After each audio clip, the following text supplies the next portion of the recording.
Well, first off, thanks to the St. Paul City Council for recognizing and acting on the need to deny corporate personhood and to end the fiction that money symbolizes free speech rather than the end of our democracy. So thank you to the St. Paul City Council.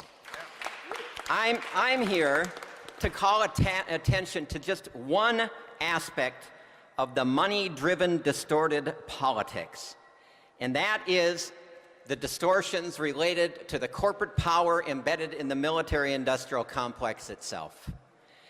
Eisenhower, a Republican president, in his last speech to the country, he warned us that our democracy was being undermined because of the corrosive influence of the military-industrial complex.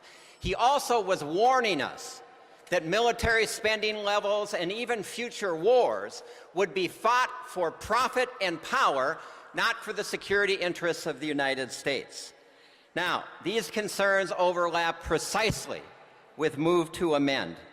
Consider that last year, the defense industry in the United States spent $131 million lobbying Congress, and they devoted nearly $23 million to buy the votes of Congress. Lockheed Martin led the way. Lockheed Martin spent $15 million lobbying and got $40 billion in military contracts. Keep in mind that it was Lockheed Martin and other corporations that lobbied hard in favor of the Iraq War and that they have profited enormously. The top 10 government contractors in this country are all military defense contractors. That is why 59 cents out of every dollar that Congress spends and votes on goes to the military security. Well, so-called military security.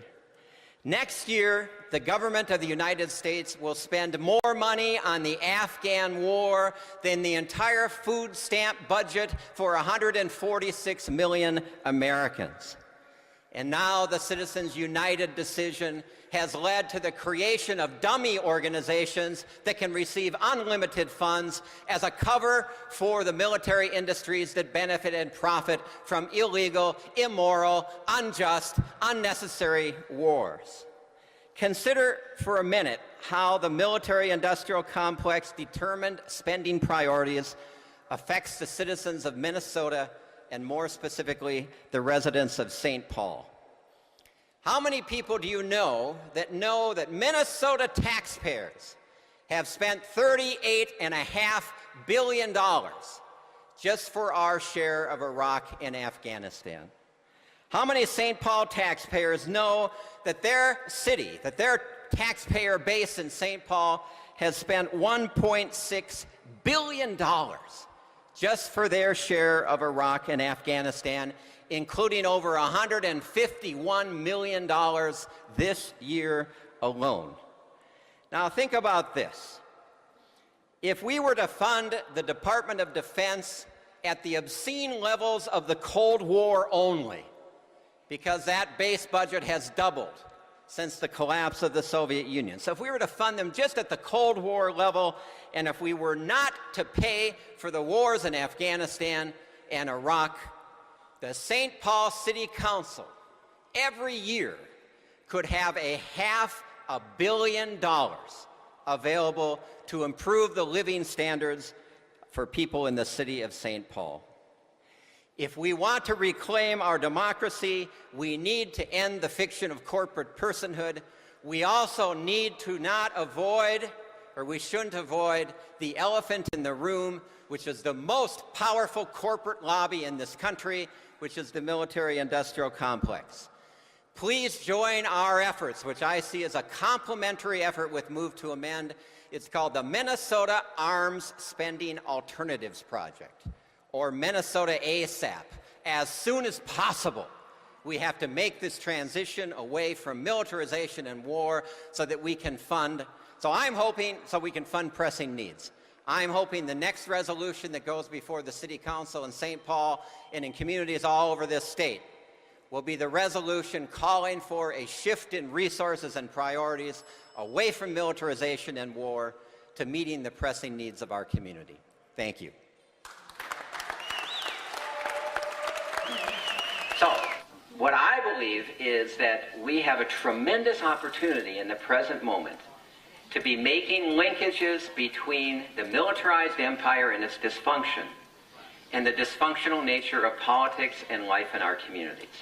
And stated positively, we have a tremendous opportunity to build a social movement in this country that crosses over all kinds of boundaries, demanding an end to the wars, demanding a reprioritizing of how we spend, and demanding that we deal with essential issues of meeting human needs and the ecological health of the planet.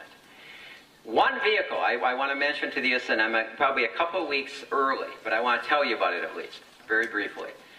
I'm involved in an initiative, my community, Steve is here, Steve Clements, the community of St. Martin. Some of you may be familiar with that community. We've just agreed to essentially fund at least for 2 years, a statewide initiative that's going to focus on the relationship between local and state budget issues and crises, and military spending and priorities of war.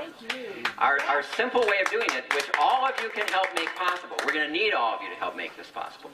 We have a simple resolution, and the resolution just points out, I gave you the figure, $5 billion shortfall, we're getting our state $8.4 billion just for our share of the Iraq-Afghan wars.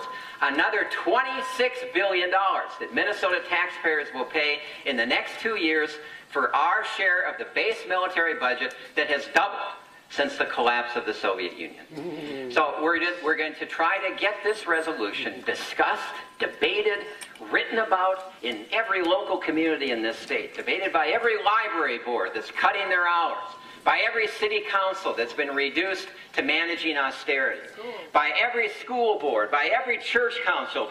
You can just imagine all the civic organizations, all the different county level, city level, and we want them debating and passing this resolution that calls on our federal reps to shift priorities away from war and to begin addressing needs.